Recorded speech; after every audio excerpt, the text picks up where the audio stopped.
selamat hari Kamis untuk kita yang manis. Jumpa lagi dalam Efrata Devotion hari ini. Saudaraku, mungkin kita sering mendengar orang berkata, jika bukan karena saya yang dulu kerja keras keliling ke sana kemari, organisasi ini tidak akan sebesar ini. Jika bukan karena saya, ini tidak akan berhasil. Jika bukan karena saya, semuanya tidak akan bisa berjalan dengan baik. Jika bukan karena saya dan jika bukan karena saya. Mungkin ini memang sudah menjadi legenda Bapak Ibu. Bukan hanya di organisasi, tetapi juga di kalangan profesinya. Sayang ucapan ini selalu diucapkan untuk membungkam setiap kritikan terhadap diri kita. Kadang kita tidak pernah mau mendengar dan meneliti dahulu apakah kritik itu benar atau tidak. Pokoknya kita sudah berjasa, jadi semua orang harus menghormati kita dan segala tindakannya tidak boleh dipersalahkan. Mungkin situasi seperti ini sering kita lihat. Bahkan di gereja pun tidak bebas dari sikap orang-orang seperti ini. Tentu saja tidak mau dikritik adalah keliru, saudara. Namun bagaimana jika sikap tersebut dalam konteks yang berbeda? Bagaimana jika ia sekedar minta dihormati karena merasa sudah banyak berjasa misalnya? Atau merasa sudah mengerjakan ini dan itu, maka yang lain harus ikut semua kata dia dan dia tidak boleh dicela, saudaraku. Atau lebih ringan lagi, bagaimana kalau seseorang minta perbuatan baiknya dibalas dengan kebaikan pula? Itu wajar bukan? Tapi pertanyaannya, wajarkah jika itu dilakukan oleh orang percaya? Hari ini kita mengingat kisah Nabal dalam 1 Samuel 25 ayat 23 sampai 31. Sebagai gambaran Daud dan para pengikutnya adalah kelompok yang terdiri dari buronan yang dikejar-kejar dan termasuk Daud sendiri.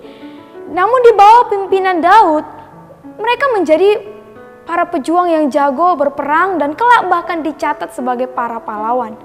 Nah, mengenai kasus Nabal ini, saudara, kalau kita baca dalam perikop itu, di dalam kisah ini kita membaca bahwa ini bermula dari Daud yang meminta makanan dari Nabal sebagai balasan dari tindakannya dan kelompoknya yang sudah menjaga para pekerjanya saat itu. Namun, Nabal justru menolak bahkan menghina Daud. Maka Daud pun marah besar dan bertekad untuk membunuh Nabal saat itu. Untunglah ada Abigail yang berhasil meluluhkan hati Daud. Sikap Nabal jelas keliru, saudaraku. Tapi perhatikan bagaimana sikap Daud juga. Karena merasa sudah berjasa, Daud lalu meminta balasan saat itu. Saat tidak didapatkannya, dia pun marah bahkan ingin membunuh Nabal saat itu. Bandingkan dengan ajaran Yesus tentang tangan kanan memberi, jangan sampai tangan kiri kita sudah tahu. Tapi jika engkau memberi sedekah, janganlah diketahui tangan kirimu apa yang diperbuat tangan kananmu.